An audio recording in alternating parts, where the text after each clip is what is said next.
if you're doing it for money, you are not doing it for the right reasons. You can, screw him over and, get the most money out of that deal.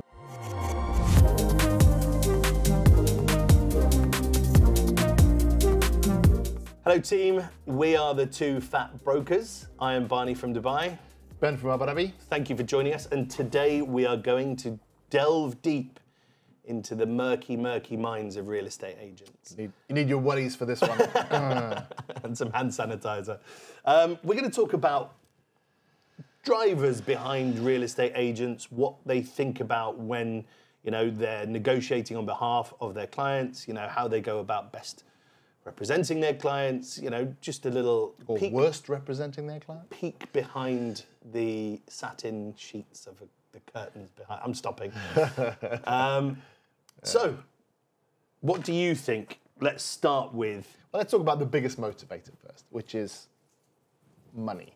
So how does money affect the way that I would like to act? say, and this is going to be it's probably going to be quite corny, but if you're... This sounds like something Gary Vaynerchuk would say.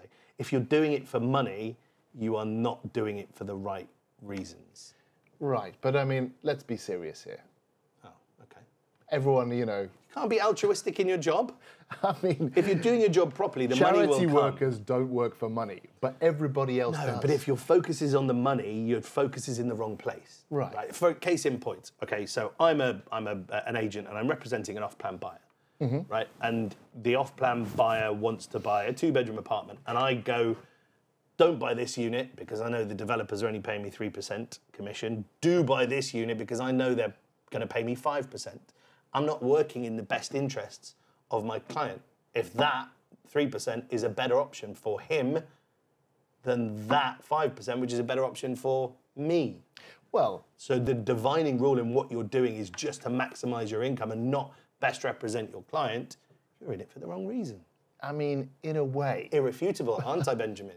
Very clever. But we're not here talking about why brokers are in, real estate brokerage, because they really want to help their clients. Most of them are in it for the money, right? Back. I mean, you're obviously very different, Barney. I am, I agree. You just want to help people. Someone called me a legend in the industry the other day. That just made me feel really old. Someone who knew nothing about the industry. Hurtful. So, I mean, there's a reason why, and we talk about it particularly in the off-plan market. Some off-plan, developers offer like 10%. Do they? And some offer 2%. Yeah. I know them. And the ones offering 10%, they want the brokers to focus on their product. And it obviously works, or else they wouldn't be doing it. So, we have to be realistic about this, and buyers out there should also be realistic about this, that there are some brokers who are not in it for the love. They're not in it just to help their clients, and they will sell their clients something which is less appropriate. You're oversimplifying what I'm not a charity worker, but what I'm saying is, if I'm chasing the dollar over chasing what's best for my client, I'm doing a bad job, right? Right. That's what I'm saying. But I mean... Because you're going to get people coming to me going, you'll do this for free. I saw your podcast. You're a charity and I am not. Yeah, in a way. But, I mean, there's a reason why North Sea oil workers get paid loads more than, someone else, because it's a difficult, dangerous job, and you need to motivate people to do it. So you need to pay them more. Now, if someone's got a crap product, you need to pay them more to sell it, right? And very, very possibly, very likely, they're going to want to sell that over something which pays them less. I mean, it just makes sense. Particularly, or if we take a simple example, 2% versus 4%, you're going to get paid double to sell this as opposed to that. Of course, you're going to try and sell, this. Now, no, I'm saying brokers. Obviously, I don't do brokerage myself, and I advise all my agents to represent their clients. What are you talking about? But you can't deny, and so something really interesting happened in the financial industry a couple of years ago in the UK. So they had to give you a piece of paper which showed how much they were earning out of the deal. So because what happens it happens massively in banks and finance industries all over the world, is people are selling products to people who don't need it for the commission. And we have this a lot here. We all get cold called by someone, trying to sell you, some insurance scheme or something like that, which is not appropriate for you whatsoever, but they're doing it because they're earning a lot of commission on it, right? Instead of selling you what is appropriate for you. So in real estate, I think it would be important for buyers to know, all right, so if this guy's, if we've got two options here and he's pushing me to this one, how much is he earning out of that? Is it important to know? So probably asking for a kickback. Well, I mean, different podcast. Hopefully not. You can retrospectively look that one up. Hopefully not, but so you should know. So in Dubai, I don't know if it's the same in Abu Dhabi. I don't think it is, but in Dubai, it is mentioned on the Form F. If you're doing an end user purchase, so if I'm buying a house from you, on the Form F, the sales and purchase agreement, it says buyer's agent's getting this, seller's agent's getting that, and it's a percentage plus that. Yeah, also the same in the MOU. But I mean, for secondary market, it's pretty much established, 2% from the buyer, and in Dubai, 2% from the seller. So in the secondary market, I think you can be reasonably certain that your broker's not being influenced by the extra cash. Although there are circumstances where, for example, you want a particular unit, but it's split with another broker. Your broker might try and steer you away from that to a unit that he's got direct because he can get more money, right? So, and so he might be doing a bad job trying to influence you in doing that. Well, actually, we had a really interesting situation recently where we had a buyer for a unit and we made an offer through the other broker. And then the other broker said, oh, actually, I've got a client for it and your offer has spurred him to make a slightly higher offer and I'm doing the MOU and it's sold, without giving our client the opportunity to make a higher offer. It's like, done, because they had the seller direct and they didn't, bring our offer to the seller because they had their own client and they were going to make more money that way. So if you're a seller, you also need to look out for something like that where, someone's gatekeeping your property. How is that going to be disclosed? The seller would never know. Yeah, I mean, if you had exclusivity, maybe you'd try and say, listen, you need to bring me all the offers, and that needs to be a contractual obligation. Because I think in the UK you have to bring the client all the offers, even if it's a lowball, crappy offer. Yeah. You have to bring it. And in the UAE, sometimes we don't bring people global crappy offers because they get upset and you get emotional about it, and you get a lot of them. Exactly. So sometimes you have to reject on behalf of your client. But case in point, that broker was not acting in his client's best interest. Absolutely, because of money. Would have got more money. So I think if you're a buyer or a seller, you really need to understand the financial motivations of the broker involved.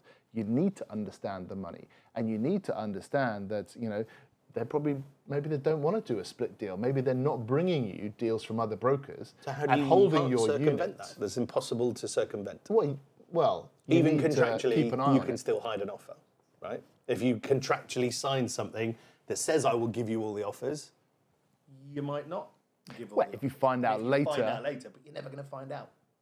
Well, you might do. I mean, it's like there's a lot of data in the market, for example. So particularly in this deal, we thought, well, should we call the seller direct and say, listen, we've got a higher offer than what you've accepted, but our higher offer isn't being put to you because this broker's gatekeeping your units. As we know, not always higher offers are accepted, as per mum's neighbours. Yeah, sometimes they don't accept the offer for one reason or another, or it's a cash offer and yours is finance, or whatever it might be. But I think if I was a buyer or a seller for that matter, I'd need to understand the financial motivations of the broker, because some are immune to that, like you, immune to the financial implications of your actions because you just want to do the best for your client. Correct. Not all brokers are like that. Some are just out for the money, or not just out for the money, but out for as much as they can get. Would that make them a bad broker? I mean, their success to themselves would mean, I made 4% out of that transaction rather than 2%. I'm a really good broker. Or am I a really bad broker just getting rich at the expense of everyone? Well, so what the enhanced commission, if we go back to off-plan, if someone's offering 10%, that enhanced commission should make you do a lot of marketing for their product and find people who want to buy their product and then sell it. And that, is a good broker, and the financial motivation there is working perfectly as it should. Where it gets skewed is where you've got a client, and as you say, what's best for them is the 2%, but you push them towards the 10% because you're going to make 5 times more money. So in that respect, where you're possibly manipulating your client or telling them that this, product is crap when it isn't, and telling this product is great when it's rubbish, that way you're a bad broker. But if you're just doing a lot more marketing on this product and getting buyers and selling it, then you're doing your job right. You're being motivated. So in the secondary market, a way that you can steer away from that is by avoiding the conflict of interest. So I deal a lot at the moment with people from Europe, and they say Europeans? To me, correct.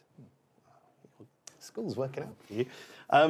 They don't want to buy a property that I am representing the seller as well, because that is a conflict of interest.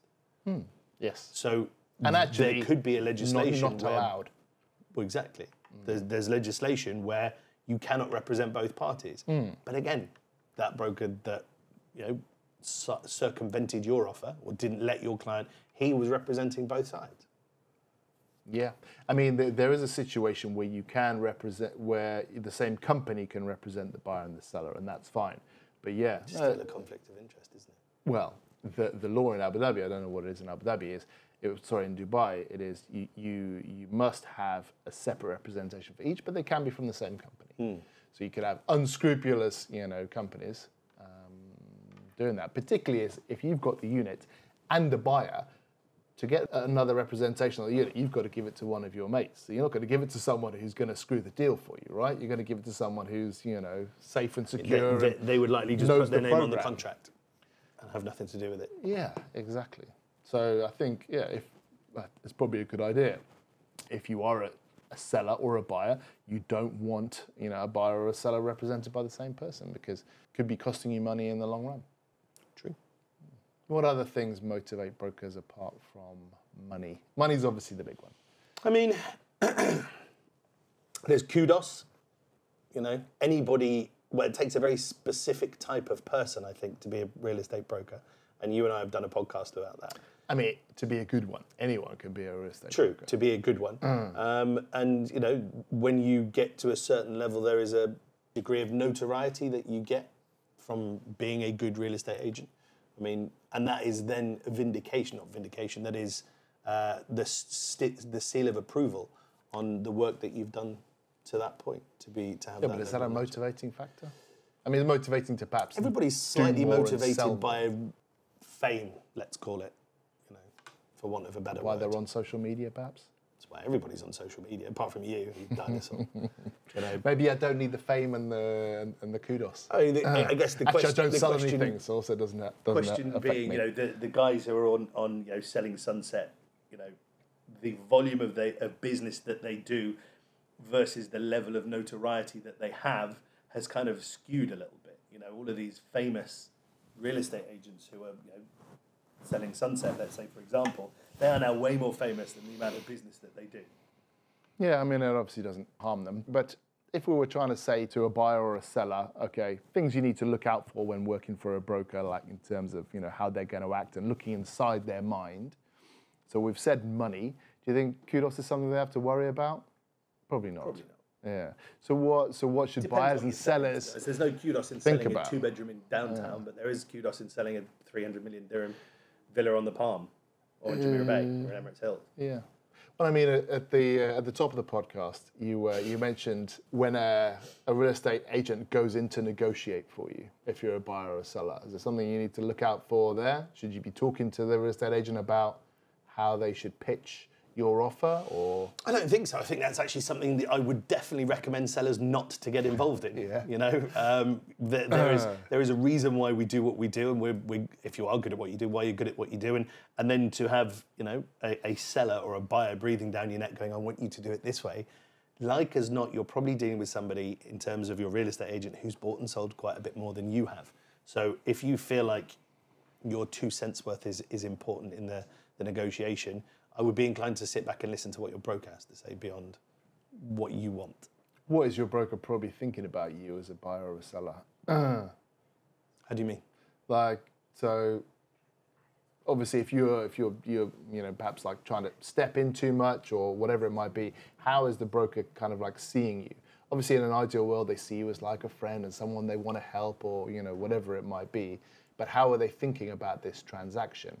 They just, obviously we mentioned the money side of it, but another thing is, can I get the transaction done as quickly as possible? So sometimes, a broker might, let's say, lowball the seller and say, actually, you think it's worth 10 million, it's actually worth 9 million.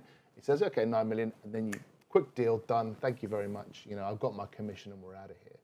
So that's another way in which brokers might be thinking. Well, in that circumstance, the broker's got the seller what he was happy to take. In one of these, nobody ever buys or sells a house under duress unless you're in financial issues, right?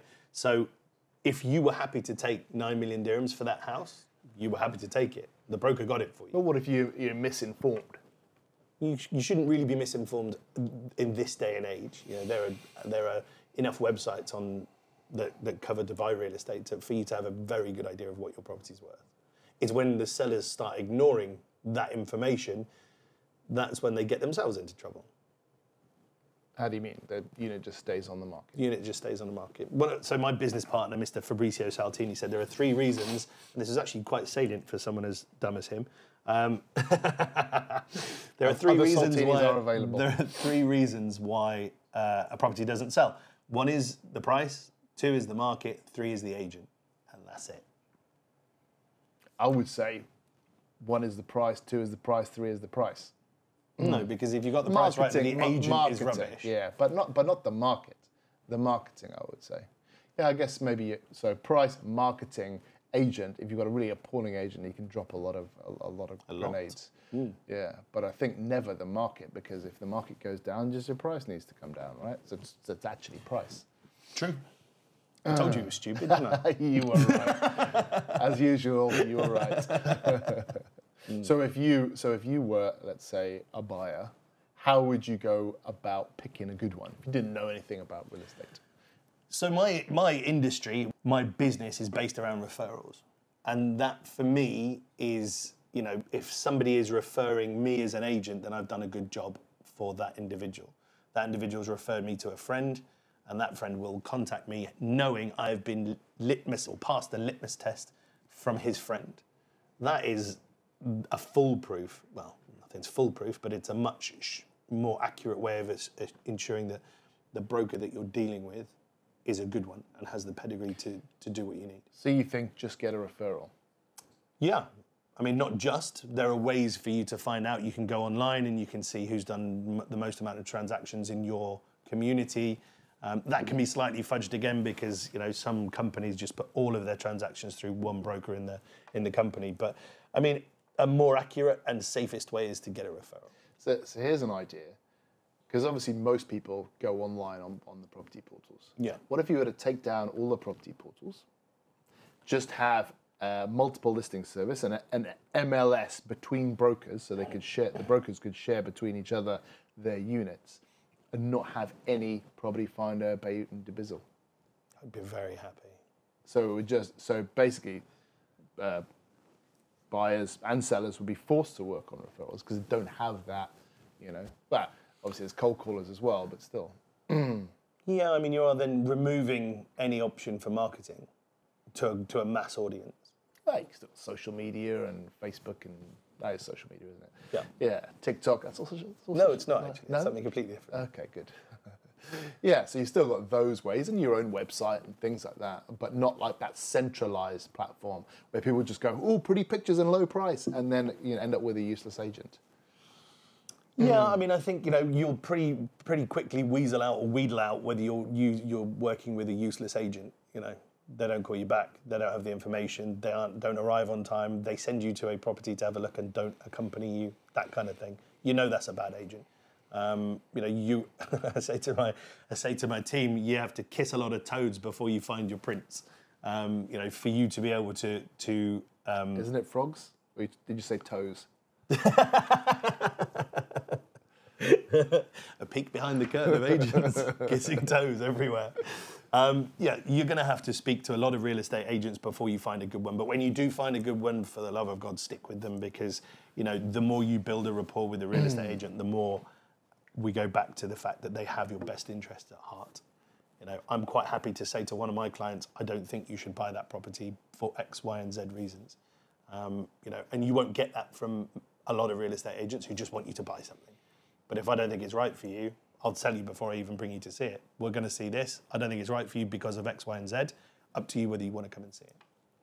True, and if you do find someone who works on referrals, then actually, when you've got a one-shot buyer because you got him off the internet or whatever, and you don't work on referrals, you can screw him over, and get the most money out of that deal because he's valueless to you afterwards. You use him up and you throw him away. But if you're someone who works on referrals, you need to. I mean, I'm saying you can, you don't have to. But if you work on referrals, then you want that guy to go away very happy with your service and continue to be happy with your service because that's how you do business. So how would you be wary of being a one-shot buyer or seller because people can just screw you over.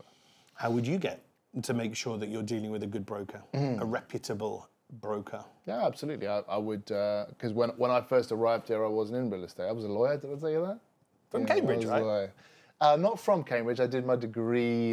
Yeah, you know that one. So when I first came here, I didn't have anywhere to live, so I asked around the rugby club for a real estate agent and got a number. And they never answered. Then I found another one, and then I used her. So it just throws my point completely under the bus. She was fine, exactly. Yeah, she was fine. I'd not even heard of. I think probably it was only Dubizzle then. I hadn't even heard of Dubizzle to go online and even search for stuff like that. And I was 29, and wanted someone else to do the work for me. Yeah, internet's a scary place. So yeah, I mean, I did exactly that, and I think it's the most sensible way to go. Cool. Well, I think we've exhausted that topic. We have been the Two Fat Brokers. I've been Ben from Abu Dhabi. I've been Barney from Dubai. Thanks for joining us. Thank you.